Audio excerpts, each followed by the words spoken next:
ಗುರುಗಳೇ, ವರ್ಷ ಹತ್ತಿ ಬಿತ್ತನ್ರಿ, 5-6 ವರ್ಷ ಆಯಿತು, ಬರೀ ಲಾಸ್ ಆಗಿಬಿಟ್ಟಿನಿ. ಬೆಳೆನೇ ಕೈಗತ್ತವಲ್ವು. ಅದಕ್ಕೆ ಏನಾರು ಒಂದು ಪರಿಹಾರ ಇದ್ರಿ ಹೇಳ್ರಿ. ಇದೆ, ಇಲ್ಲೊಂದು ಸಮಸ್ಯೆ ಖಂಡಿತ ಇದೆ. ಸಮಸ್ಯೆ ಅಂತ ಹೇಳೋಣ, ನನ್ನ ಯಾಕೆ ನೋಡ್ತೀರಿ ನೀವು? ಕಬಡ್ಡಿ ಕಬಡ್ಡಿ ಕಬಡ್ಡಿ ಕಬಡ್ಡಿ ಕಬಡ್ಡಿ ಕಬಡ್ಡಿ ಕಬಡ್ಡಿ ಕಬಡ್ಡಿ ಕಬಡ್ಡಿ ಕಬಡ್ಡಿ. ಇದೇನ್ರಿ ಗುರುಗಳೇ, ನಮ್ಮ ಸಮಸ್ಯೆಕ್ಕ ಪರಿಹಾರ ಹೇಳಂದ್ರ ಕಬಡ್ಡಿ ಕಬಡ್ಡಿ ಕಬಡ್ಡಿ ಅಂತೀರ. ಸುಮ್ಮನಿರು, ಗುರುಗಳಿಗೆ ಹಂಗೆಲ್ಲ ಮಾತಾಡ್ತಾರ ಗುರುಗಳೇ. ಮತ್ತೆ ಅದೇ ಹೊಲ್ದಾಗ ಹೋಗಿ ಕಬಡ್ಡಿಗಿನ ಆಡಂದೆ ಏನ್ರಿ? ಹಂಗೆಲ್ಲವೋ ದಡ್ಡ, ಈ ಹಸ್ತಕವು ನಿನ್ನ ಮಸ್ತಕದ ಮೇಲಿಟ್ಟಾಗ ಕಬಡ್ಡಿಯ ಅರ್ಥ ನಿನಗೇ ಅರ್ಥ ಆಗುತ್ತದೆ.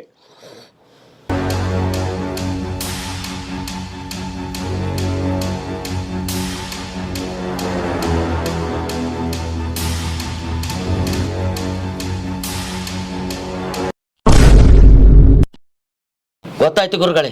ತುಳಸಿ ಸೀಡ್ಸಿನವ್ರದ್ದು ಕಬಡ್ಡಿ ಬೀಜನ ಬಿತ್ತಂತ ನೀವು ಹೇಳಕತ್ತೀರಿ.